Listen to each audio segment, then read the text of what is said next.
मुल्क के कितने हिस्सों में आज सैलाब और बाढ़ से कितनी हलाकतें हुई। आपका ये सीमांचल का इलाका भी सैलाब से बहुत मुतासर रहता है। कितनी जगहों पर सूखा पड़ जाता है, बारिश नहीं हो रही है, किसान परेशान है।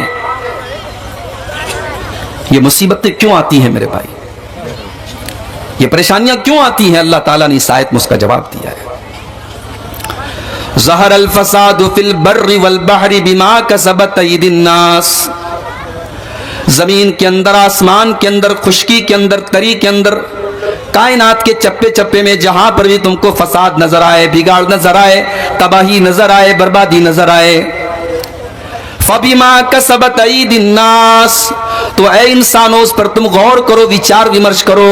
उस पर गौर करोगे तो तुम ये पाओगे वो तुम्हारे करतूतों का नतीजा है, वो तुम्हारे बुरे कामों का नतीजा है। दुनिया में जहां पर भी बिगाड़ है उसकी वजह सिर्फ और सिर्फ एक है, तुम्हारे बुरे करतूत है, तुम्हारे गलत काम है, तुम्हारे पाप हैं। ज़हर अल फसाद फिल बर्रि वल बहरी बिमा कसबत अयदिन नास। ऐ इंसानों तुम्हारे करतूतों की वजह से इस दुनिया में फसाद है, बिगाड़ है। और अल्लाह ताला ये मुसीबतें क्यों नाजिल फरमाता है? लियुज़ीक़हुम बादल्लज़ी अमिलू, ताकि अल्लाह ताला तुम्हारे कुछ आमाल की तुमको सजा दे दे। सारे आमाल की सजा नहीं दे रहा है अल्लाह, कुछ आमाल की सजा दे रहा है।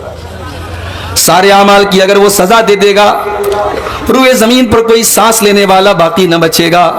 दुनिया में इतना पाप हो रहा है, इतना गुनाह हो रहा है, इतना शिर्क हो रहा है, इतनी अल्लाह की नाफरमानी हो रही है कि अगर अल्लाह सारे गुनाहों की सजा दुनिया में दे दे तो रुए जमीन पर कोई सांस नहीं ले सकता, कोई जिंदा ही नहीं बच सकता। वो तो कुछ हमारे कुछ गुनाहों की सजा दे रहा है। क्यों दे रहा है?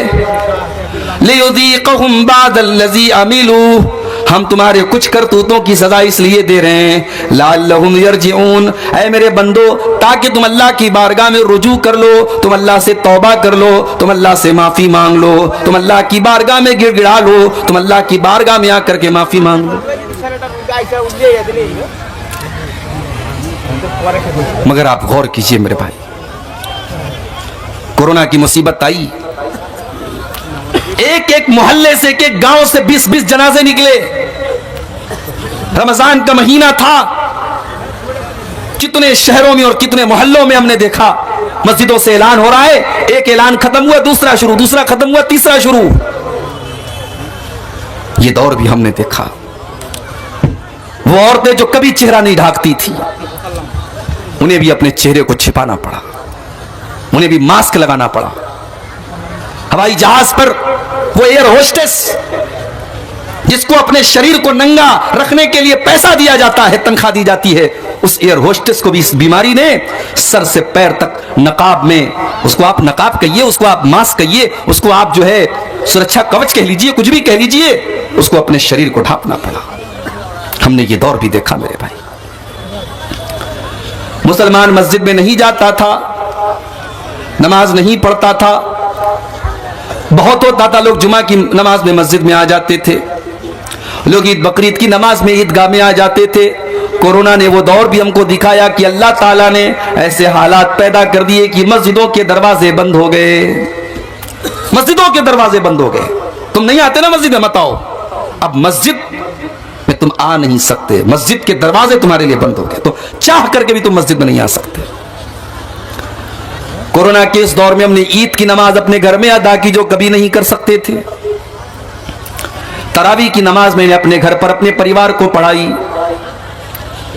मैं हाफिज नहीं हूं, लेकिन उसी कोरोना के दौर में मैंने 10 पारे याद करके अपने घर में तरावी की नमाज पढ़ाई।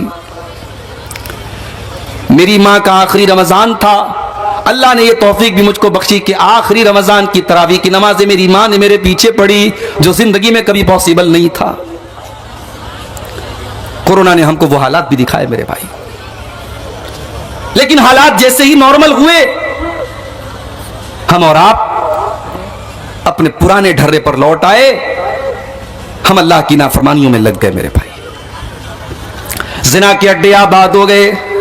दिल्ली के अंदर जब लॉकडाउन खुला तो सबसे पहले शराब की दुकानों पर लाइन लग गई।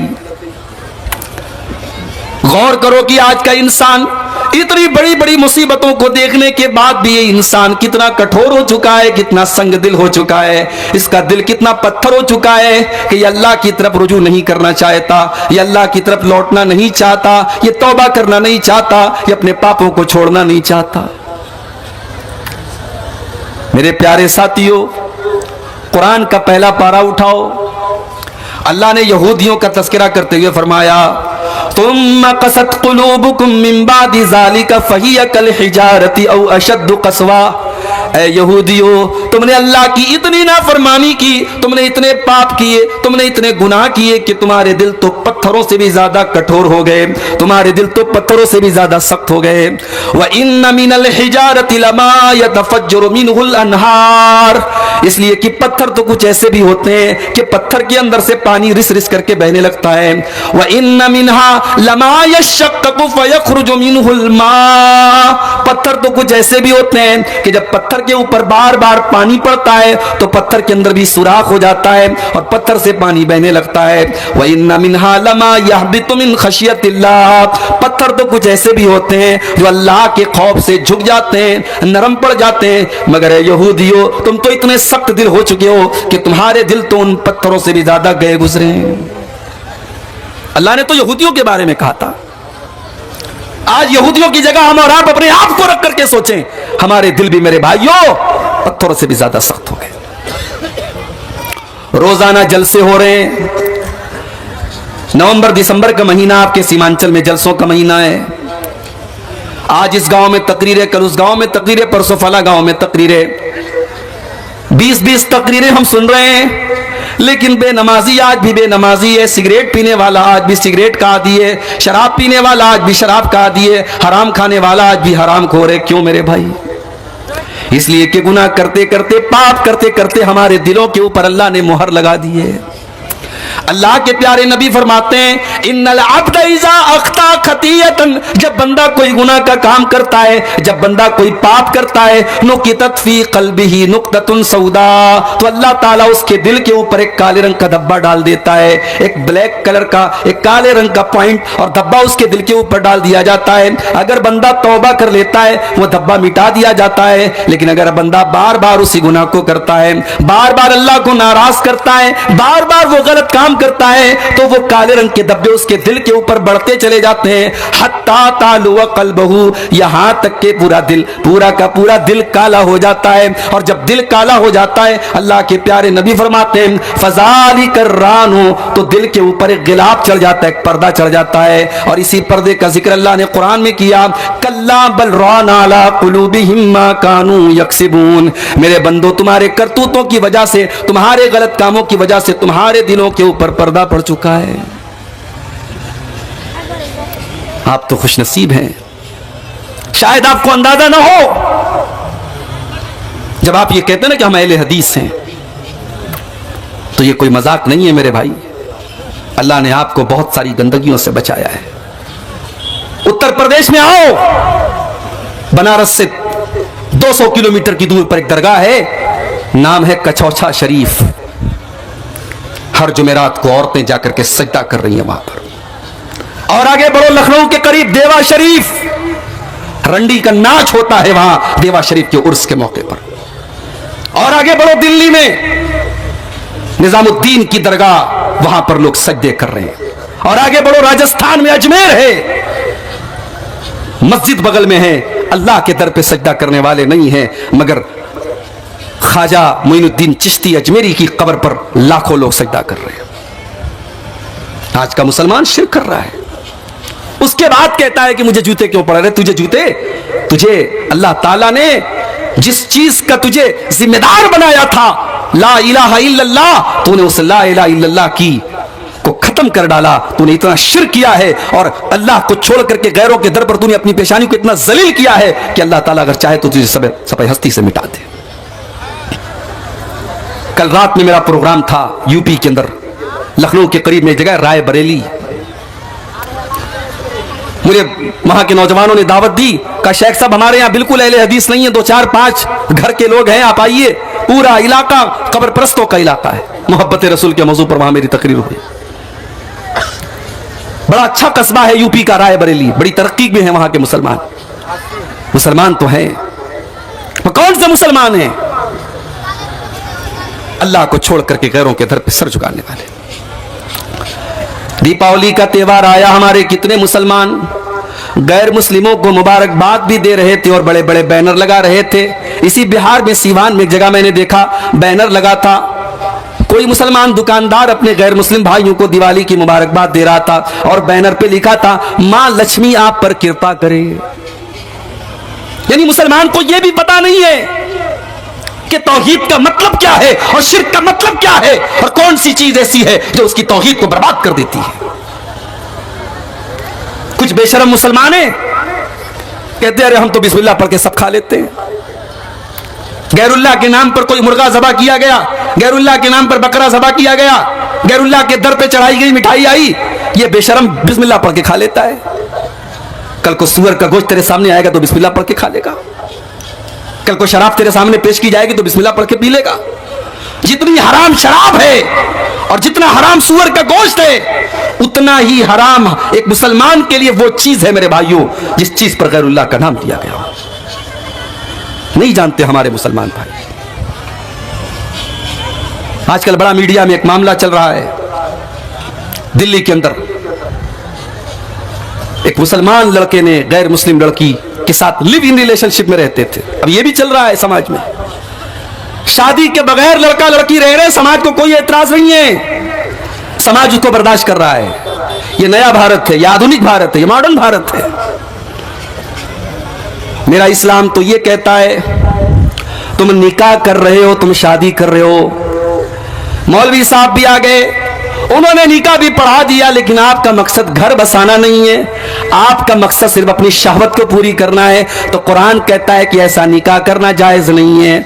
मुहसिनीना गैर मुसाफिहीना, निकाह का मकसद घर बसाना है, परिवार बसाना है, सिर्फ अपनी शहवत को और अपनी सेक्सुअल डिजायर को पूरा करना नहीं है।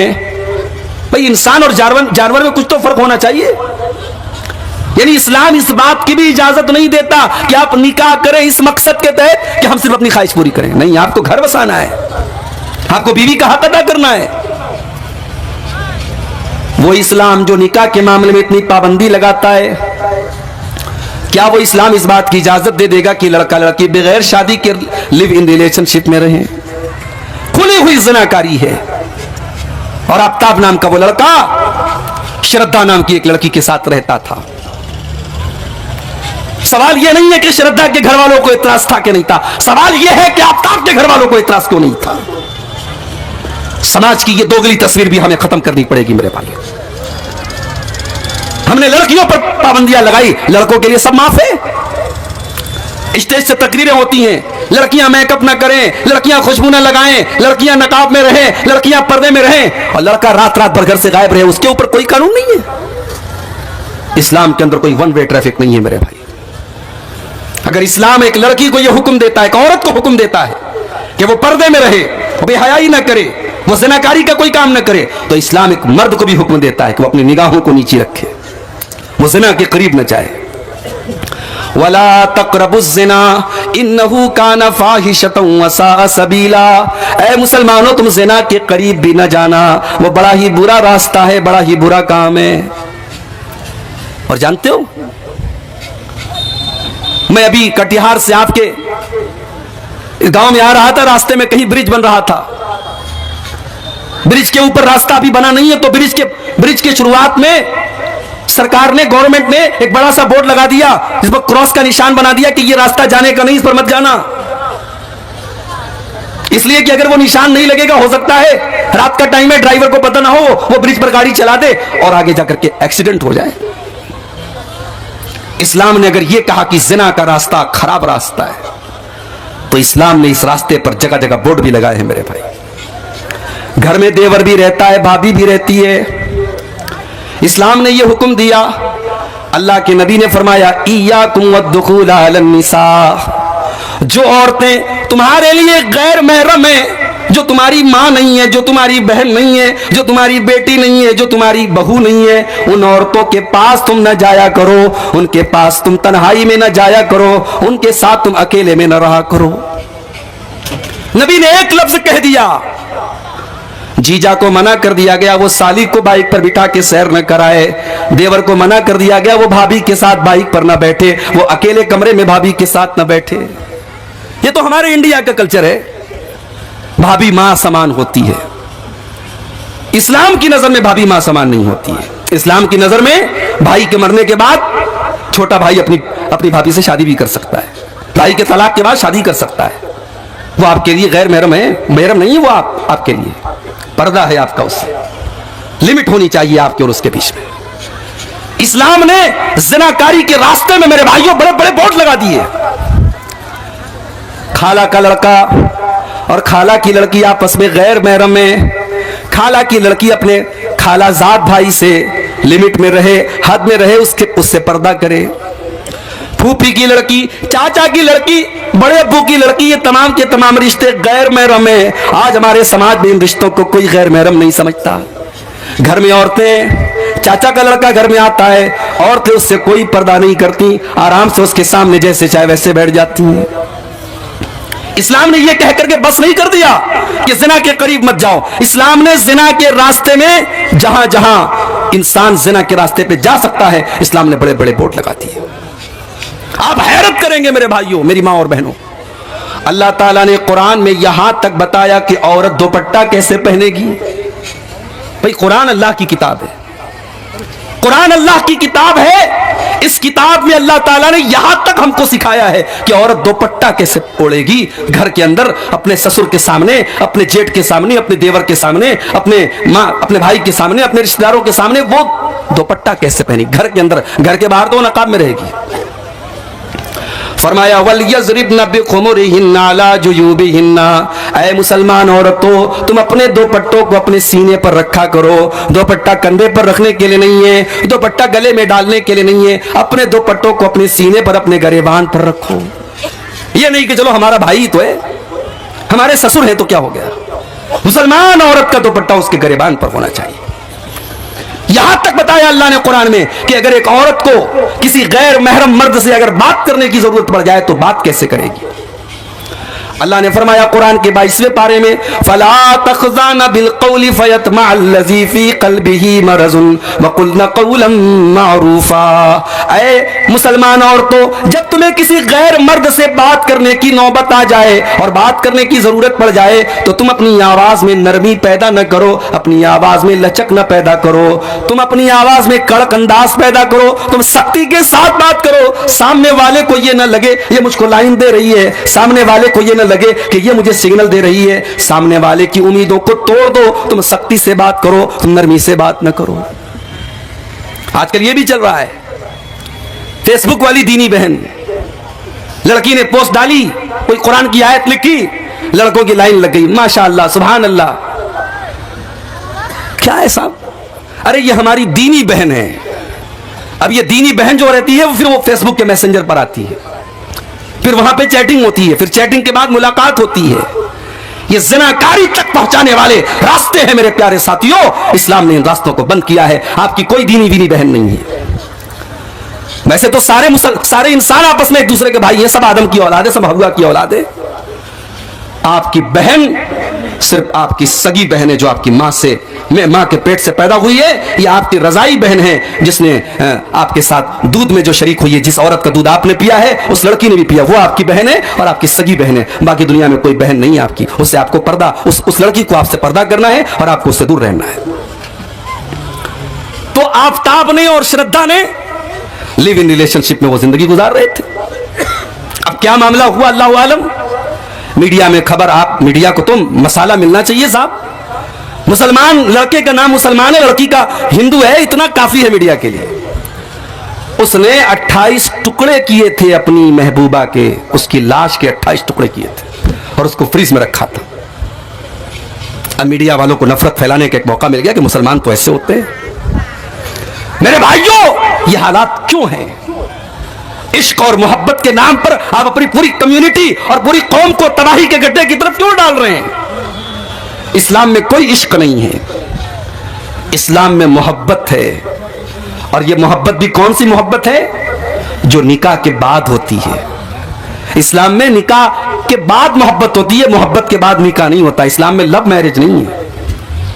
इस्लाम का ये तरीका ही नहीं है कि पहले लड़की को पसंद करो फिर निकाह करो। इस्लाम ये कहता है रिश्ता देखो, लड़की पसंद आ जाए निकाह कर लो, मोहब्बत करके निकाह करो। ये इस्लाम का कॉन्सेप्ट नहीं, इस्लाम में लव मैरिज नहीं है। और अल्लाह की कसम, जो मोहब्बत निकाह के जरिए पैदा होती है वो कॉलेज के कैंपस में नहीं पैदा हो सकती, वो हॉस्टल के कमरों में नहीं पैदा हो सकती, वो कटिहार के पार्कों में नहीं पैदा हो सकती, वो रेस्टोरेंट में नहीं पैदा हो सकती, वो ज़िना के अड्डों पर नहीं पैदा हो सकती। जो मोहब्बत निकाह के जरिए जन्म लेती है। जानते हो निकाह वाली मोहब्बत कैसी होती है? 60 साल का बूढ़ा है, 50 साल की बुढ़िया है, न बुढ़िया के अंदर अब कोई खूबसूरती बची है, न बुढ़े के अंदर अब कोई ताकत बची है, लेकिन बुढ़िया को खांसी आती तो बूढ़ा बेचैन हो जाता है, बूढ़े के पेट में दर्द होता है, बुढ़िया बेचैन हो जाती है। बुढ़िया 2 दिन के लिए मायके चली जाती है, बूढ़े को रात में नींद नहीं आती है, बूढ़े के सर में रात में दर्द होता है, बुढ़िया अपनी नींद कुर्बान करके अपने शौहर के सर को दबाती है। ये प्यार है मेरे भाई, ये ट्रू लव है, ये मोहब्बत है। ये मोहब्बत किसने पैदा की? अल्लाह ने मोहब्बत पैदा की। वमिन आयातिही अन खलक़ लकुम मिन अनफुसिकुम अज़वाजन लितस्कुनू इलैहा वजअल बैनकुम मवद्दतन व रहमा। मेरे बंदो, अल्लाह की बहुत बड़ी निशानी ये भी है, उसने तुम्हारे लिए तुम्हारे जोड़े बनाए, उसने तुम्हारे लिए तुम्हारी बीवियों को बनाया ताकि तुम उनसे सुकून हासिल करो। वजअल बैनकुम मवद्दतन व रहमा, और अल्लाह ने मियाँ बीवी के दरमियान मोहब्बत डाल दी, रहमत डाल दी। अल्लाह ने शौहर और बीवी के दरमियान मोहब्बत पैदा कर दी। लड़का लड़की को नहीं जानता, उसने कभी शक्ल भी शादी के पहले नहीं देखी थी। उसके माँ बाप गए, लड़की को पसंद किया, निकाह हो गया। मौलवी साहब ने अल्लाह का कुरान पढ़ा, कलाम पढ़ा, निकाह हो गया। दोनों में इतनी मोहब्बत हो गई, इतनी मोहब्बत हो गई कि लड़का अगर परदेश में जाने लगता है, लड़की की आंखों से आंसू बहने लगते हैं, वो अपने शौहर की जुदाई बर्दाश्त नहीं कर पाती। अल्लाह ने फरमाया ये मोहब्बत पैदा करने वाले हम हैं। मेरे बंदो, ये सच्ची मोहब्बत है, ये सच्चा प्यार है जो उसके दिल में हमने डाला है, जो शौहर के दिल में बीवी के लिए हमने डाला, जो बीवी के दिल में शौहर के लिए हमने डाला। आज हमारा नौजवान ज़िना के अड्डों की तरफ जा रहा है। मुसलमान लड़कियां आज गैरों के साथ भाग रही हैं, मुर्तद हो रही हैं। मेरे प्यारे साथियों, आज सबसे पहले अपने ईमान की कदर करो, अपने ईमान की अहमियत को समझो, अपनी तौहीद की अहमियत को समझो। अपने सर को अल्लाह के अलावा किसी और के दर पे न झुकाओ। बहुत से अहले हदीसों के घर में भी तावीज़ पहना जा रहा है। बच्चों की मालिश हो रही है, माँ पेशानी पर टीका लगाती है। पूछो टीका क्यों लगाती हो? कहती है नजर ना लग जाए। बच्चा बीमार हो गया, गले में काले रंग का धागा बांध देती है। बच्ची बीमार हो गई, पेट में धागा बांध देती है। अहले हदीसों के घरों में यह सब होने लगा है। माफ कीजिएगा, अगर तौहीद में कमी है, अगर तौहीद गड़बड़ है, तो हमें और आपको अपने आप को अहले हदीस कहने का कोई हक नहीं है। वो अहले हदीस हो ही नहीं सकता जिसके घर में तौहीद ना हो, जिसके दिल में तौहीद ना हो। अरे हमारे बहुत सारे भाई कहते हैं ना, हम कयामत के दिन नबी का दामन नहीं छोड़ेंगे। अरे नबी का दामन वो पकड़ेगा जो तौहीद पर होगा। आइए बड़ी प्यारी हदीस आपको सुनाता हूं। कयामत के दिन अल्लाह के नबी किसकी शफाअत करेंगे, किसका दामन मिलेगा, नबी का दामन किसको मिलेगा? जरा इस हदीस को अपने सामने रखिए। सही बुखारी के अल्फाज हैं। हजरत अबू हुरैरा कहते हैं कि मैंने अल्लाह के नबी से सवाल किया। अच्छा, अबू हुरैरा कौन है? जानते हैं आप अबू हुरैरा कौन है? पता है? बोलो भाई, सो रहे हो या जाग रहे हो? अबू हुरैरा कौन है? सहाबी हैं, बस इतना मालूम है, सहाबी हैं। और कुछ? अबू हुरैरा वो सहाबी हैं, उनका कोई काम धंधा नहीं, कोई तिजारत नहीं, कोई बिजनेस नहीं, कोई दुकान नहीं। उनका बस एक ही काम है, वो 24 घंटे नबी के दरवाजे पर रहते हैं, नबी के साथ रहते हैं, नबी की बातों को नोट करते हैं, नबी की हदीसों को नोट करते हैं, उनको सुनते हैं और याद करते हैं। आज 1 घंटे की तकरीर हमको आपके सामने करनी है तो हम मोबाइल का सहारा लेते हैं। कोई हदीस पढ़नी है, सर्च करते हैं कि हदीस एक बार रिपीट कर लूं, हदीस सही है कि नहीं, सही पढ़ रहा हूं कि नहीं पढ़ रहा हूं। अबू हुरैरा के दौर में मोबाइल नहीं था, कंप्यूटर नहीं था, लिखने पढ़ने का रिवाज नहीं था, मगर अल्लाह ने अबू हुरैरा को गजब की मेमोरी दी थी। 5274 हदीसों को अबू हुरैरा ने याद किया था। 5274 हदीसों को हजरत अबू हुरैरा ने याद किया था मेरे भाइयों, और पूरा मिन वान जैसे नबी से सुना था वैसे उम्मत को पहुंचाया था। अबू हुरैरा अल्लाह के नबी से सवाल करते हैं, अय अल्लाह के नबी, मन असादुन्नासी बिशफाती का, कयामत के दिन वो कौन सा खुश नसीब होगा जिसको आपकी शफात नसीब होगी। अब जरा अल्लाह के नबी का अंदाज देखिए। अल्लाह के प्यारे नबी फरमाते हैं, अय अबू हुरैरा, मुझे पता था ये सवाल सबसे पहले तुम ही करोगे। लिमा रअयतु मिन हिर्सिका अलल हदीस, इसलिए कि मैं देख रहा था कि तुम्हारे अंदर हदीस को सीखने की तलब है, तुम हदीस को सीखना चाहते हो, तुम हदीस को जानना चाहते हो, तुम्हारे अंदर हदीस को सीखने की तड़प है। काश अल्लाह हमारे नौजवानों में ये तड़प पैदा फरमाते। मेरे नौजवान साथियों, आज आपके मोबाइल में हदीस का भी सॉफ्टवेयर होना चाहिए। व्हाट्सएप चलाने वालों, फेसबुक चलाने वालों, आपके मोबाइल में कोई ऐसा ऐप भी होना चाहिए कि आप कम से कम रोजाना एक हदीस का भी मुताला करें। आज माशाअल्लाह एक ऐप आता है मोबाइल के ऊपर, इस्लाम 360, एक ऐप आता है मुहद्दिस लाइब्रेरी, मैं नाम बता रहा हूं, नोट कर लो इसको, इस्लाम 360 मुहद्दिस लाइब्रेरी, प्ले स्टोर में आपको मिल जाएगा। ऐप डाउनलोड करो, हदीस की सारी किताबें मौजूद हैं, कुरान की कम से कम 10-12 तफसीरें मौजूद हैं, कुरान की मुस्तनद तफसीर है, तफसीर अहसनुल बयान, आप उसका मुताला कीजिए। आप हदीस की किताबों को खोलिए और रोजाना ज्यादा नहीं एक हदीस का आप मुताला कीजिए। ये तड़प आपके दिल में भी पैदा होनी चाहिए जो हजरत अबू हुरैरा के दिल के अंदर थी। अल्लाह के नबी ने फरमाया, अय अबू हुरैरा, असादुन्नासी बिशफाती यौमल क़ियामती मन क़ाला ला इलाहा इल्लल्लाहु खालिसन मिन क़िबली नफ्सिही। अय अबू हुरैरा, कल क़यामत के दिन वो खुश नसीब इंसान जिसको मेरी शफाअत मिलेगी, ये वो इंसान होगा जिसने दिल से ला इलाहा इल्लल्लाह कहा होगा, जो तौहीद पर रहा होगा, जिसने अपने आप को शिर्क से बचाया होगा, जो शिर्क के बगैर दुनिया से गया होगा। तो मुशरिक को मेरे भाई नबी का दामन भी नसीब नहीं होगा। मगर आज का मुसलमान क्या कर रहा है?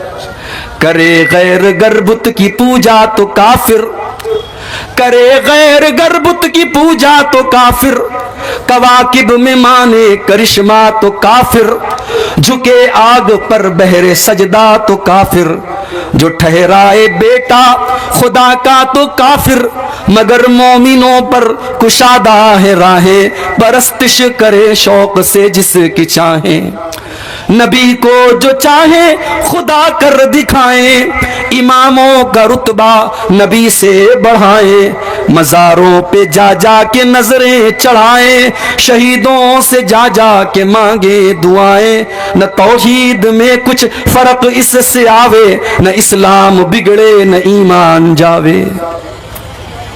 ये ईमान कैसा ईमान है मेरे भाई? क्या आज मुसलमान मज़ारों पे जाके सजदा कर रहा है? ये महीना आया रबीउल सानी का, इस महीने में बड़े पीर साहब के नाम का बकरा ज़बा होता है, उनके नाम की 11वीं होती है। तो इस उम्मत की सबसे बड़ी प्रॉब्लम शिर्क है। और आगे बढ़िए, आज ये उम्मत जलील है, परेशान है, खार है। क्यों? क्योंकि इस उम्मत ने अपने आप को कुरान से दूर कर लिया है। वो कुरान के जिसके बारे में अल्लाह ने फरमाया, लौ अनज़लना हाज़ल कुरान अला जबलिन लरअयतहु खाशियम मुतसद्दिअम मिन खशियतिल्लाह। अगर हमने इस कुरान को किसी पहाड़ के ऊपर भी उतारा होता तो पहाड़ भी अल्लाह के खौफ से चूर चूर हो जाता। ऐ इंसानों, तुम्हारे दिल की क्या औकात है? तुम्हारा दिल तो मामूली सा दिल है। इस कुरान को हमने किसी पहाड़ पर भी उतारा होता तो पहाड़ भी अल्लाह के खौफ से चूर चूर हो जाता। आज कुरान पढ़ा जा रहा है, हमारे दिल के ऊपर कोई असर नहीं हो रहा है। यहां तो कुरान पढ़ा जाता था, अल्लाह के प्यारे नबी जब नमाज में कुरान पढ़ते थे सहाबा रोने लगते थे। सहाबा कभी कभी कुरान पढ़ते थे, अल्लाह के प्यारे नबी की आंखों से आंसू बहने लगते थे। कुरान को सुन करके जिन्नात ईमान ले आए। हो लोगों, आज वही कुरान हमारे सामने पढ़ा जा रहा है, हमारे दिलों के ऊपर कोई असर क्यों नहीं हो रहा है? कुरान, फुज़ैल इब्ने अयास को देखो, अपने जमाने का बहुत बड़ा डाकू है। डाका डालने के लिए एक मकान की छत पर कूदता है, रात का सन्नाटा है, अल्लाह का कोई बंदा कुरान की तिलावत कर रहा है और कुरान पढ़ते पढ़ते 27वें पारे की सूरह हदीद की 26वें पारे की सूरह हदीद की आयत पढ़ता है, अलम यानिल लज़ीना आमनू अन तख्शा कुलूबुहुम लिज़िक्रिल्लाह। ऐ ईमान वालो, क्या अभी वो टाइम नहीं आया कि अल्लाह का कलाम सुन करके तुम्हारे दिल पिघल जाए? ऐ ईमान वालो, क्या अब भी तुम नहीं सुधरोगे? क्या तुम अब भी तौबा नहीं करोगे? जब फुज़ैल इब्न अयाज़ के कानों में कुरान की यह आयत पड़ी, फुज़ैल इब्न अयाज़ ने फौरन अल्लाह की बारगाह में तौबा की और कहा कि ऐ अल्लाह, वो समय आ चुका है, वो वक्त आ चुका है, ऐ अल्लाह मैं तेरी बारगाह में सच्ची तौबा करता हूँ। और उस दिन के बाद से फुज़ैल इब्न अयाज़ ने डाका डालना बंद कर दिया और इतने बड़े आबिद बन गए कि अपने जमाने के सबसे बड़े अल्लाह वालों में उनका शुमार होने लगा और खाने काबा का 24 घंटे खाने काबा के पास वो जिंदगी गुजारने लगे। कुरान की एक आयत दिल की दुनिया बदल देती है। मगर हमारा नौजवान, उस बेचारे को तो गाने में मजा आता है, उसको म्यूजिक में मजा आता है। वो ईयरफोन लगा करके कानों में बाइक भी चला रहा है तो गाना सुन रहा है, कार में बैठा है तो कार में भी गाना बजा रहा है, उसको म्यूजिक में सुकून मिलता है। अला बिज़िक्रिल्लाहि तत्मइन्नुल कुलूब। मेरे बंदो, तुम अल्लाह को याद किया करो, अल्लाह का जिक्र किया करो। अल्लाह के जिक्र से दिलों को सुकून मिलता है और जिस दिल को गाने से सुकून मिले, जिस दिल को म्यूजिक से सुकून मिले, समझ जाओ कि वो दिल मुर्दा हो चुका है। उस दिल की जनाजे की नमाज पढ़ लो, वो दिल मुर्दा हो चुका है। दिल अगर जिंदा है तो उसको कुरान के जरिए सुकून मिलेगा। आज हमारा नौजवान कुरान नहीं पढ़ता, कुरान नहीं सुनता। किसी अच्छे कारी की आवाज में कुरान पढ़ो। कभी यूट्यूब खोलो, उस पर लिखो सूरह मरियम शेख सऊद शुरैम की आवाज में, सूरह मरियम शेख सुदैस की आवाज में, सूरह रहमान शेख मुअक्किली की आवाज में, शेख मिनशावी की आवाज में सूरह मरियम। किसी अच्छे कारी की आवाज में आप कुरान की तिलावत सुनो मेरे भाई, अल्लाह की कसम आपका दिल बाग बाग हो जाएगा, आपकी रूह सरशार हो जाएगी। अल्लाह के कलाम में आज भी वो कशिश है, वो अट्रैक्शन है, मगर हमने कुरान को तबर्रुक की किताब बना दिया। कुरान की जरूरत कब पड़ती है? भाई भाई में झगड़ा हुआ, चलो कुरान उठाओ कसम खाने के लिए। कुरान की जरूरत कब पड़ती है? कुरान को चूमने के लिए। कुरान की जरूरत कब पड़ती है? कुरान को पढ़ करके किसी को दम करने के लिए नहीं मेरे भाई। कुरान का ये सारा मकसद बाद में है। कुरान का सबसे बड़ा मकसद है कुरान को पढ़ा जाए, कुरान को समझा जाए, कुरान पर गौर किया जाए और कुरान पर अमल किया जाए। तारिक अनवर साहब हमारे दोस्त हैं, मैसेज किया इन्होंने हमको। हमने एक दिन मैसेज नहीं देखा, 2 दिन मैसेज नहीं देखा, 1 हफ्ता गुजर गया, 1 महीना गुजर गया। तारिक साहब ने कई मैसेज हमको किए, हमने मैसेज नहीं देखा। इनको बुरा लगेगा कि नहीं लगेगा? ये सोचेंगे यार दोस्ती का दावा है और मेरा मैसेज भी नहीं देखा जा रहा है। व्हाट्सएप पर कोई दोस्त मैसेज करे और हम व्हाट्सएप खोलें और दुनिया भर के मैसेज चेक करें और अपने दोस्त का मैसेज चेक ना करें तो दोस्त तो नाराज हो जाएगा ना। कुरान अल्लाह का मैसेज है, कुरान अल्लाह का मैसेज है और वो मैसेज हमें मिला है मेरे भाई। ये मैसेज हमें मिला है और ये इसलिए मिला है कि इस मैसेज को हम पढ़ें और दुनिया को ये मैसेज पढ़ के सुनाएं, मगर हम खुद नहीं पढ़ते। कल कयामत के दिन अल्लाह की अदालत में हमारा गरेबान पकड़ा जाएगा मेरे भाई। अल्लाह के प्यारे नबी हमारा गरेबान पकड़ेंगे और कहेंगे वक़ाल रसूल या रब्बी इन कौमी इत्तखज़ू हाज़ल कुरआन महजूरा। अल्लाह के रसूल कहेंगे आय अल्लाह मेरी कौम ने कुरान को छोड़ दिया था, आय अल्लाह मेरी कौम कुरान को नहीं पढ़ती थी। मोबाइल पर मैं व्हाट्सएप का मैसेज तो 50 बार चेक करती थी, मोबाइल पर मैसेज तो 50 बार चेक करती थी, आय अल्लाह तेरा मैसेज ये कभी खोल करके नहीं देखते थे। आधा घंटा के लिए सुबह दुकान खोलने जाते हो, आधा घंटा बैठ के तिलावत कर लो। सुबह नौकरी पे जा रहे हो, जाने के पहले 15 मिनट कुरान की तिलावत कर लो मेरे भाई। दिन भर फुर्सत नहीं मिलती, रात में आओ खाना खाओ। आज तो मोबाइल पर भी कुरान मौजूद है, मोबाइल पर 10 मिनट का टाइम निकालो, थोड़ा सा कुरान पढ़ दो, थोड़ा सा तर्जमा पढ़ दो। वलक़द यस्सरनल कुरआन लिज़्ज़िक्रि फ़हल मिन मुद्दकिर। हमने इस कुरान को आसान बनाया है याद करने के लिए, हमने इस कुरान को आसान बनाया है नसीहत हासिल करने के लिए, हमने इस कुरान को आसान बनाया है समझने के लिए। फ़हल मिन मुद्दकिर, क्या है कोई कुरान को समझने वाला, क्या है कोई कुरान से सबक हासिल करने वाला? तो ये उम्मत कुरान से दूर है, ये उम्मत नमाज से भी दूर है।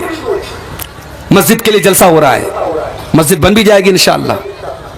मगर आज मस्जिदों का हाल क्या है? जलसे में आ रहे हैं 1000 लोग, फजर तक सब गांव में रहते भी हैं, लेकिन फजर की नमाज में कितने लोग मिलेंगे? 20 लोग, 25 लोग, 10 लोग, 15 लोग।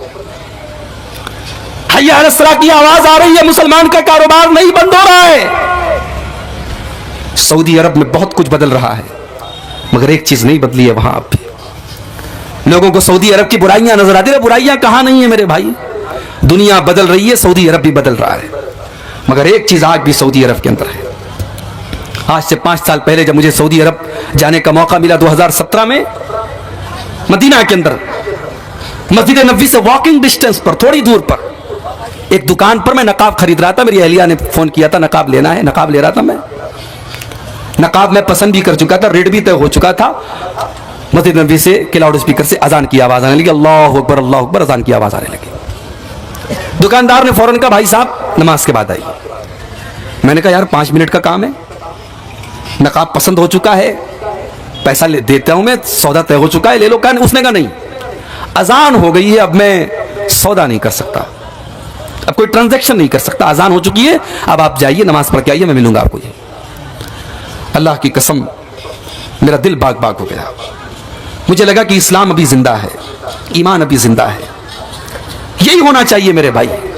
आपकी तजारत, आपका कारोबार, आपकी दुकान, आपकी बिजनेस अल्लाह के जिक्र से बड़ा नहीं है, नमाज से बड़ा नहीं है। आज हम लोग अपने कारोबार को बुनियाद बना के नमाज से दूर है। रिजालुल्लाह तुल्हीहिम तिजारतुन वला बैउन अन ज़िक्रिल्लाह। अल्लाह के नेक बंदे तो वो होते हैं कि अल्लाह का जिक्र और नमाज उनके कारोबार को तो बंद कर सकता है, लेकिन उनका कारोबार उनको नमाज से नहीं रोकता, उनकी तिजारत उनको नमाज से नहीं रोकती। आज का मुसलमान नमाज से दूर है। पिछले साल मेरा प्रोग्राम था मालदा में, कलियाचक में। इत्तेफाक से उसी दिन 12 रबीउल अव्वल की तारीख थी। कलियाचक के मार्केट से गुजरना मुहाल हो गया, इतनी भीड़ थी और इतना जुलूस निकल रहा था। किसका जुलूस निकल रहा था भाई? नबी के आशिकों का, नबी के चाहने वालों का। बड़े बड़े डीजे लगा करके हम मोहब्बत रसूल का ढिढोरा पीट रहे थे। जिस नबी ने अपनी जात से कभी किसी को तकलीफ नहीं पहुंचाई, उस नबी की मोहब्बत के नाम पर आज हम सड़कों को जाम कर रहे थे। कितने मरीज बेचारे फंसे थे, कितनी एम्बुलेंस फंसी थी, लेकिन मुसलमान अपने जश्न मनाने में बिजी है। नबी की मोहब्बत में जुलूस मनाने और जश्न मनाने वाले मुसलमानों को कोई ये क्यों नहीं बताता कि जिस नबी से तुम मोहब्बत का दावा करते हो, उस नबी को अपनी जान से भी ज्यादा प्यारी एक चीज थी, नमाज। वो नबी नमाज से इतनी मोहब्बत करते थे, इतनी मोहब्बत करते थे। अल्लाह के नबी कहा करते थे, जो इलत कुर्रतु आईनी फिस सलाह, नमाज मेरी आंखों की ठंडक है। नमाज का टाइम होता था, अल्लाह के प्यारे नबी हजरत बिलाल से कहते थे, या बिलाल वरहना बिस्सलाह, ऐ बिलाल जल्दी से अजान दे दो, मोहम्मद को सुकून पहुंचा दो, नमाज के जरिए मेरे दिल को सुकून पहुंचा दो। अल्लाह के नबी को नमाज के जरिए सुकून मिला करता था। अपने आखिरी टाइम भी अल्लाह के प्यारे नबी अपनी उम्मत को यह वसीयत करके गए थे, अस्सलाता अस्सलाता वमा मलकत ईमानुकुम, ओ लोगो नमाज की पाबंदी करना, ओ लोगो नमाज का ख्याल करना, नमाज को मत छोड़ना, अपने गुलामों का ख्याल रखना, अपने नौकरों का ख्याल रखना और नमाज का ख्याल रखना। नमाज कोई मामूली इबादत नहीं है मेरे भाई। रोजा जमीन पर फर्ज हुआ, ज़कात जमीन पर फर्ज हुई, हज जमीन पर फर्ज हुआ, नमाज आसमान पर फर्ज हुई। नमाज का हुक्म आसमान पर दिया गया। इसमें इशारा है इस बात की तरफ कि ऐ मोमिन, अगर तू अल्लाह वाला बनना चाहता है, तू अल्लाह के ऊंचा मकाम पाना चाहता है, तो तू नमाज की पाबंदी कर। तो बगैर नमाज के अल्लाह वाला नहीं बन सकता है। मस्जिद तो बना ली शब भर में, ईमा की हरारत वालों ने, मन अपना पुराना पापी था, बरसों में नमाज ही बन न सका। ये उम्मत नमाज से भी दूर है। ये उम्मत अपने नबी की सुन्नत से भी दूर है। नमाज पढ़ रही है, कैसे पढ़ रही है? जैसे बाप दादा पढ़ते थे। कोई सीने पर हाथ बांध रहा है, कोई नीचे बांध रहा है, कोई नाप पर बांध रहा है। ये जानने की कोशिश नहीं कि नबी का तरीका क्या था। यह उम्मत सुन्नत से दूर है और इसीलिए आज इस उम्मत के अंदर तरह तरह का इख्तिलाफ है। इतना इख्तिलाफ है, इतना इख्तिलाफ है कि रबीउल अव्वल का महीना आया, एक बड़ा बैनर मैंने देखा सोशल मीडिया के ऊपर, फेसबुक के ऊपर, बैनर पे लिखा था वहाबी और साथ में गाली लिखी थी, वहाबी के नाम के साथ गाली लिखी थी। इतनी नफरत है। शादी के कार्ड में, बाकायदा शादी के कार्ड में छापा जाता है ये शादी फला फला मसलक की है, इसमें फला फला मसलक के लोग ना आए। एक शादी का वीडियो आया मेरे बनारस शहर का कि शादी हो रही है, बारात निकल रही है और बारात में ऐलान हो रहा है लाउड स्पीकर में कि इस बारात में जितने वहाबी हैं और जितने देवबंदी हैं वो चले जाएं वरना उनको मार के भगाया जाएगा। कितनी मस्जिदें हैं, मस्जिदों के बाहर लिखा हुआ है यह मस्जिद फला फला मसलक की है, इसमें फला फला मसलक के लोग ना आए। क्या मेरे नबी की तालीम है? मेरे नबी की यह तालीम नहीं हो सकती। मेरे नबी का हाल तो ये कि मस्जिद में एक देहाती आता है, एक अराबी आता है और जहां पर नमाज पढ़ी जाती है वहां पर वो खड़ा होकर के पेशाब करने लगता है। सहाबे किराम उसको मारने के लिए दौड़ते हैं। अल्लाह के नबी अपने सहाबा से कहते ला तजरिमू, रुक जाओ, उसे पेशाब कर लेने दो। अगर तुम उसको रोकने की कोशिश करोगे वो इधर उधर जाएगा और पेशाब और फैल जाएगी। उसको पेशाब कर लेने दो, उसको मत रोको। जब वो पेशाब कर चुका, अल्लाह के नबी ने अपने पास बुलाया, बड़े प्रेम से कहा, बड़ी मोहब्बत से कहा, बड़े प्यार से कहा, इन्ना हाज़िहिल मसाजिद ला तस्लुहु लिहाज़ा। मेरे भाई ये मस्जिद है, ये पेशाब करने की जगह नहीं है, ये गंदगी करने की जगह नहीं है। इन्नमा हिया लिज़िक्रिल्लाहि वस्सलाह। मस्जिद तो अल्लाह का जिक्र करने की जगह है, मस्जिद तो नमाज पढ़ने की जगह है। मेरे भाई ये पेशाब पाखाना करने की जगह नहीं है। देहाती को बात समझ में आ गई, वो चला गया। अभी अल्लाह के नबी ने इतने पर बस नहीं किया, पानी का बकेट मंगाया, पानी की बाल्टी मंगाई, पेशाब को साफ करवाया और जब पेशाब साफ कर दी गई आपने अपने सहाबा को बुलाया और कहा कि ऐ मेरे सहाबा, जब वो पेशाब कर रहा था तुम इतने जज्बात में क्यों आ गए थे? इन्नमा बुइस्तुम मुयस्सिरीन वलम तुबासु मुअस्सिरीना। ऐ मेरे सहाबा, तुम्हें दुनिया में आसानी पैदा करने के लिए भेजा गया है, तुम्हें परेशानी पैदा करने के लिए नहीं भेजा गया है। तुम्हारा काम दुनिया में आसानी पैदा करना है, तुम्हारा काम दुनिया में परेशानी पैदा करना नहीं है। ये मुसलमान की, ये नबी की तालीम ये है मेरे भाई। आज नबी का चाहने वाला मसलकों के नाम पर बटा हुआ है। क्यों बटा है? क्योंकि हमने अल्लाह की रस्सी को छोड़ दिया है। वातसिमू बिहब्लिल्लाहि जमीया। ऐ मुसलमानों, तुम अल्लाह की रस्सी को मिलकर के थाम लो। वला तफर्रकू, और आपस में फिरकों में न बटो। वज़कुरू नेमतल्लाहि अलैकुम इज़ कुंतुम आदा, और याद करो अल्लाह के एहसान को जब तुम एक दूसरे के खून के प्यासे थे, अल्लाह ने अपने नबी को भेज करके तुम्हें भाई भाई बना दिया। फासबातुम बिनेमतिही इख्वाना, और तुम अल्लाह के एहसान से भाई भाई बन गए। इस्लाम ने हमें भाई भाई बनाया है मेरे भाई। आप बिहार के, मैं यूपी का हूं, आपकी बरादरी अलग है, मेरी बरादरी अलग है, लेकिन आपके दिल का दर्द मेरा दर्द होना चाहिए, मेरी तकलीफ आपकी तकलीफ होनी चाहिए। दुनिया के किसी कोने के मुसलमान को अगर तकलीफ पहुंचे तो दुनिया के दूसरे मुसलमानों को उस तकलीफ का एहसास होना चाहिए।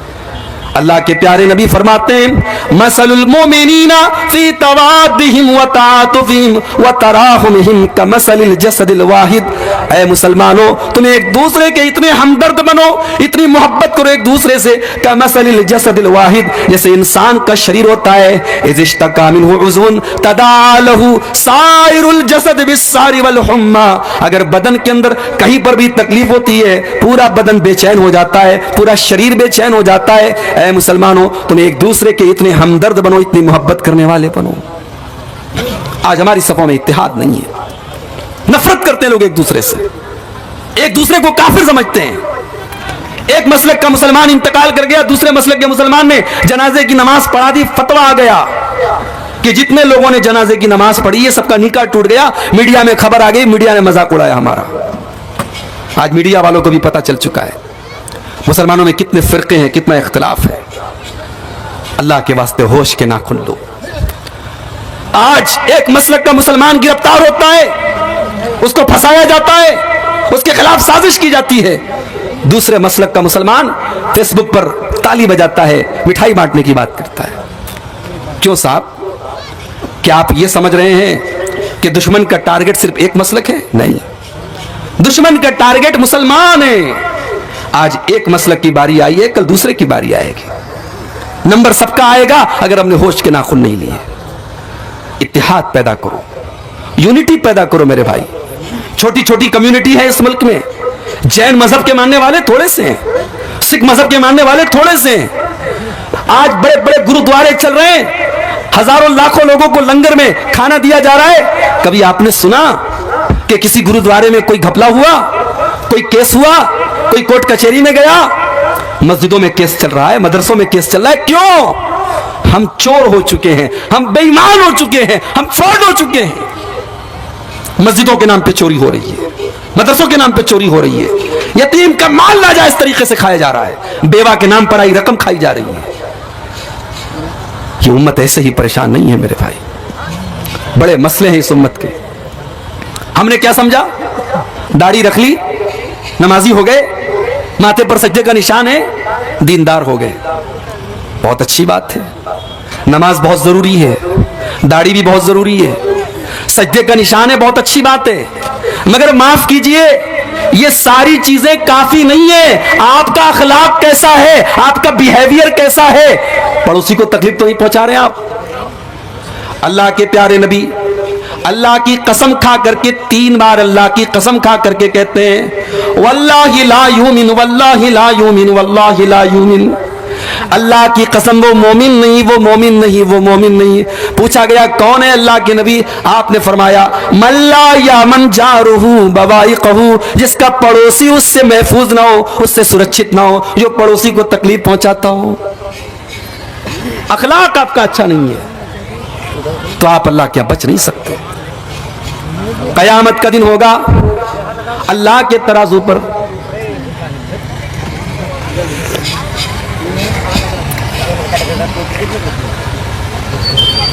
कयामत का दिन होगा, अल्लाह के तराजू पर सबसे भारी चीज कौन सी होगी? अल्लाह के प्यारे नबी फरमाते हैं, मा मिन शैइन युदअ फिल मीज़ानी अस्क़ल मिन हुस्निल खुलुक़ी। क़यामत के दिन अल्लाह के तराजू पर सबसे भारी चीज अगर कोई होगी तो बेहतरीन अखलाक होंगे, अच्छे अखलाक होंगे। अखलाक को अच्छा बनाओ मेरे भाई। भारत में आज भी लोग कुरान नहीं पढ़ते, लोग हदीस नहीं पढ़ते, लोगों ने नबी की सीरत को भी नहीं पढ़ा, लोग हमें और आपको पढ़ते हैं। आप ट्रेन पे सफर करते हैं, लोग आप पर खास नजर रखते हैं। मुसलमान कैसा करता है? आप सीट पर बैठे हैं, कोई बुढ़िया औरत आ गई, आप अपनी सीट खाली कर दीजिए, उसको बिठा लीजिए। आप कोई प्रेग्नेंट औरत आ गई, आप खड़े हो जाइए, कहिए बैठ जाइए। कोई बूढ़े बुजुर्ग नजर आ गए, चाचा आइए आप बैठ जाइए। रास्ते में आप जा रहे हैं, कोई बूढ़ा जा रहा है लाठी लेकर के सड़क के उस पार, उसको जाना है, आपको जल्दी भी है, कहीं काम है, लेकिन आपने हाथ पकड़ा, चाचा आइए मैं आपको सड़क पार करा देता हूं। ये अखलाक है मेरे भाई। इसका जो असर पड़ेगा सामने वाले के दिल पर, वो आपकी किताबों का नहीं पड़ेगा, वो आपकी तकरीरों का नहीं पड़ेगा, आपके अखलाक का दिल पर असर पड़ेगा। और यही काम किया था जनाब मोहम्मद रसूलुल्लाह सल्लल्लाहु अलैहि वसल्लम ने। जालिम से लिया जुल्म का बदला न किसी वक्त, जालिम से लिया जुल्म का बदला न किसी वक्त, मारा भी तो अखलाक की तलवार से मारा। मेरे नबी ने तो किसी से बदला भी नहीं लिया। जिन लोगों ने नमाज की हालत में आपकी गर्दन में चादर डाल करके आपका गला दबाने की कोशिश की थी, जिन लोगों ने आपके ऊपर नमाज की हालत में ऊँटनी की बच्चादानी ला करके रख दी थी, जिन लोगों ने आपकी बेटी ज़ैनब के ऊपर हमला करके उनको मौत के घाट उतार दिया था, जिन लोगों ने आपको आपके वतन से निकलने पर मजबूर कर दिया था, जिन लोगों ने ताइफ में आप पर पत्थर बरसाए थे, अल्लाह के नबी ने किसी से भी बदला नहीं लिया। और जब बदला लेने का मौका आया, मक्का वाले लाइन से आपके सामने खड़े हैं, आप बदला ले सकते हैं, आप सबकी गर्दन मार सकते हैं। आपने फरमाया, ला तसरीबा अलैकुम अल-यौम इज़हबू अंतुम तुलका। ऐ मक्का वालो, जाओ तुम सबके सब आजाद हो। मोहम्मदुर रसूलुल्लाह किसी से इंतकाम न लेंगे, किसी से बदला नहीं लेंगे।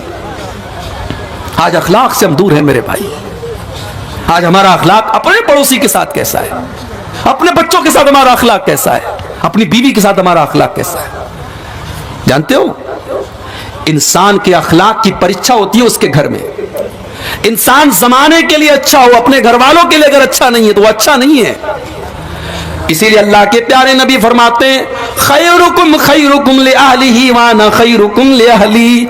तुम में सबसे बेहतरीन इंसान वो है जो अपने परिवार के लिए अच्छा हो, और वो लोगों मैं अपने परिवार के लिए अच्छा हूं। मेरी 9 बीवियां हैं, जाकर के पूछ लो, मेरी किसी बीवी को मुझसे कोई तकलीफ नहीं है। मैं 9 बीवियों का शौहर हूं, लेकिन सारी बीवियों को खुश रखता हूं, सबका हक अदा करता हूं, सबके साथ इंसाफ करता हूं। मैं अपने घर वालों के लिए सबसे अच्छा हूं। अखलाक को अच्छा बनाओ मेरे भाई। प्यारे नबी से पूछा गया,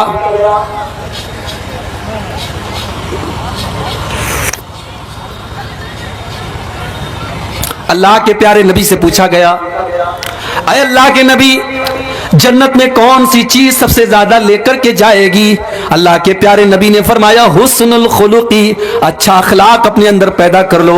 अच्छा अखलाक सबसे ज्यादा जन्नत में लेकर के जाएगा। पूछा गया, अल्लाह के नबी, सबसे ज्यादा जहन्नम के अंदर कौन सी चीज लेकर के जाएगी? आपने फरमाया, अल फमु वल फर्जू, जुबान लेकर के जाएगी और शर्मगाह लेकर के जाएगी।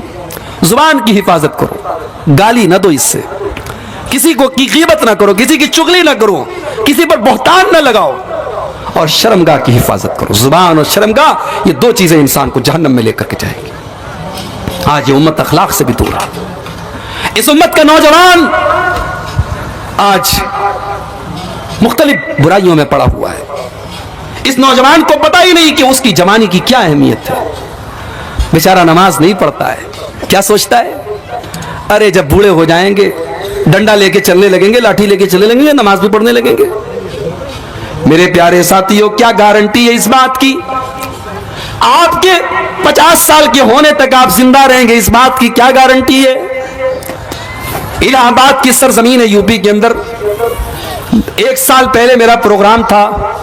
डॉक्टर मोहसिन नाम का एक नौजवान मेरे पास आता है, खूबसूरत 20-22 साल का नौजवान है, मेरे पास आता है, मुझसे बातें करता है, मेरा मोबाइल नंबर भी लेता है, अपना मोबाइल नंबर भी देता है, मेरे साथ सेल्फी भी लेता है, फेसबुक के ऊपर उस सेल्फी को डालता भी है। और अभी 1 महीना पहले खबर आती है, डॉक्टर मोहसिन को डेंगू हो गया है, उसके हक में दुआ कीजिए। और 2-4 रोज के बाद फेसबुक के ऊपर खबर आती है, डॉक्टर मोहसिन का इंतकाल हो गया, अब इस दुनिया में नहीं है वो। मेरे प्यारे साथियों, मौत आपसे पूछ करके तो नहीं आएगी। मौत को इससे कोई मतलब नहीं कि आपके बच्चों को आपकी कितनी जरूरत है, आपके परिवार को आपकी कितनी जरूरत है, आपके माँ बाप को आपसे कितनी उम्मीदें हैं, आपने मकान बनाया कि नहीं बनाया, आपको नौकरी मिली कि नहीं मिली। मौत तो आएगी और अपना काम करके चली जाएगी। ओ लोगों, इस जवानी की कदर कर लो, इस जवानी को अल्लाह की रजा के लिए गुजारो, इस जवानी में अल्लाह को खुश कर लो। नमाज की पाबंदी जवानी में करो, अपने चेहरे को दाढ़ी से जवानी में सजा लो, अपने माथे को सजदे के निशान से जवानी में सजा लो।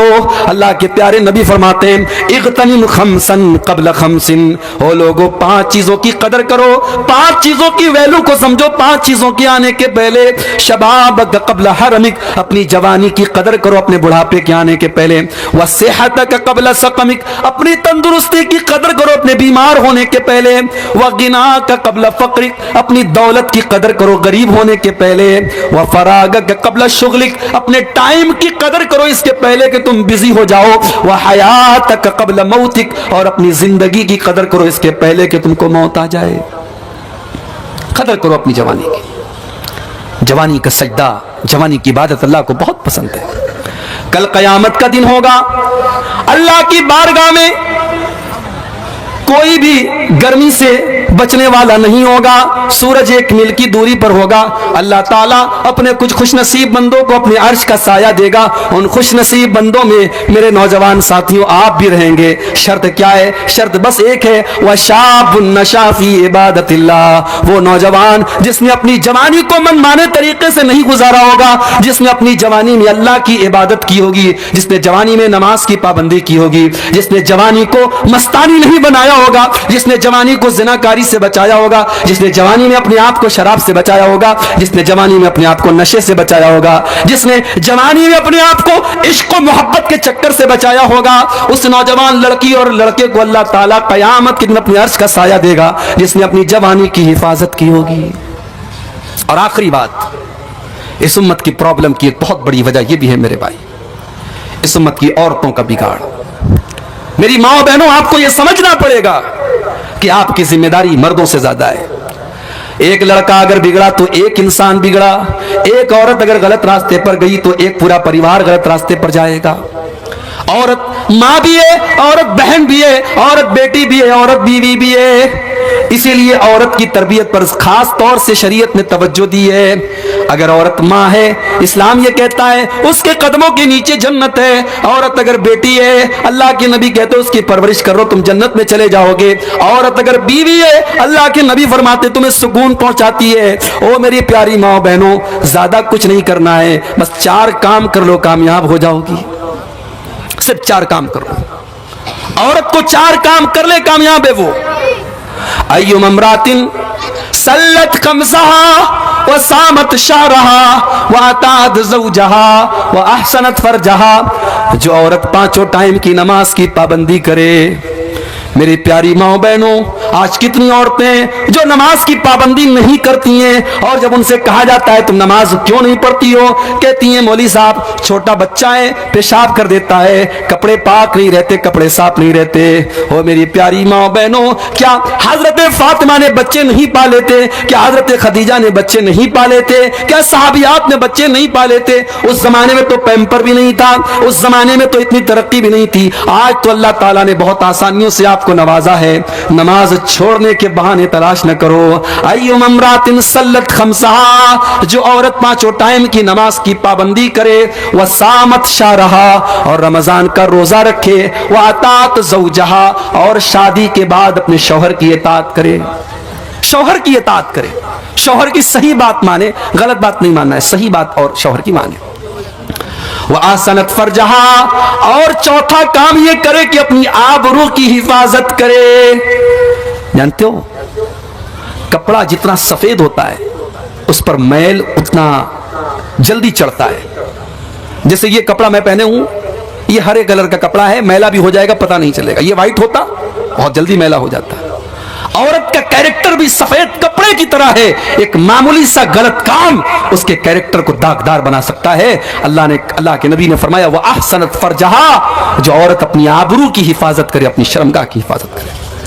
मेरी प्यारी माओ बहनों, आज आपसे गलत काम करवाने के लिए शैतान ने बहुत सारे जाल बिछा के रखे हैं। बेहयाई का जाल बिछाया है, बेपर्दगी का जाल बिछाया है, मोबाइल का जाल बिछाया है, ज़िनाकारी का जाल बिछाया है। मेरी प्यारी माओ बहनों, इस जाल से अपने आप को बचा लो, इस जाल से अपने आप को बचा लो। अपनी आबरू की हिफाजत करो, अपनी शर्मगाह की हिफाजत करो, इश्क और मोहब्बत के चक्कर में न पड़ो, अपने आप को बचा करके रखो। ये 4 काम कर लो। अल्लाह के नबी फरमाते हैं दखलत मिन अब्वाबिल जन्नति शात।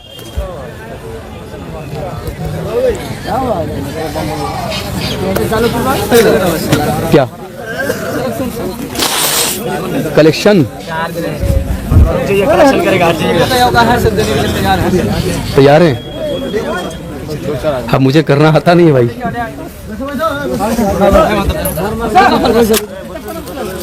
देखिए भाइयों, हुक्म मिला है कि आप आखिरी टाइम है, जाते जाते कुछ मस्जिद के लिए आप रिजालन कसीरन व निसाअ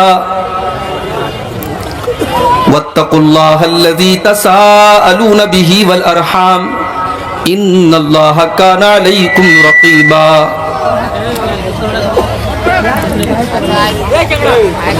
या अय्युहल्लज़ीना आमनुत्तकुल्लाहा वक़ूलू क़ौलन सदीदा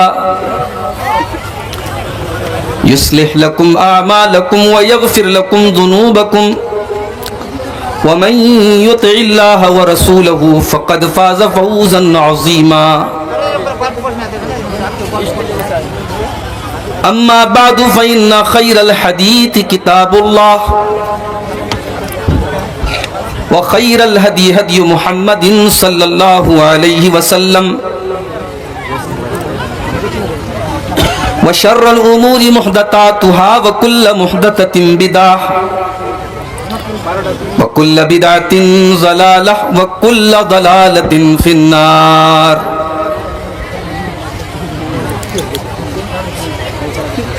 अऊज़ु बिल्लाहि मिनश शैतानिर रजीम। बिस्मिल्लाहिर रहमानिर रहीम। ज़हरल फ़सादु फ़िल बर्रि वल बहरि बिमा कसबत अयदिन्नास लियुज़ीक़हुम बअदल्लज़ी अमिलू लअल्लहुम यरजिऊन। सदर मोहतरम, उलमाए किराम, मोहतरम बुजुर्गों, नौजवान साथियों, पर्दा नशीन माँ और बहनों, प्यारे बच्चों,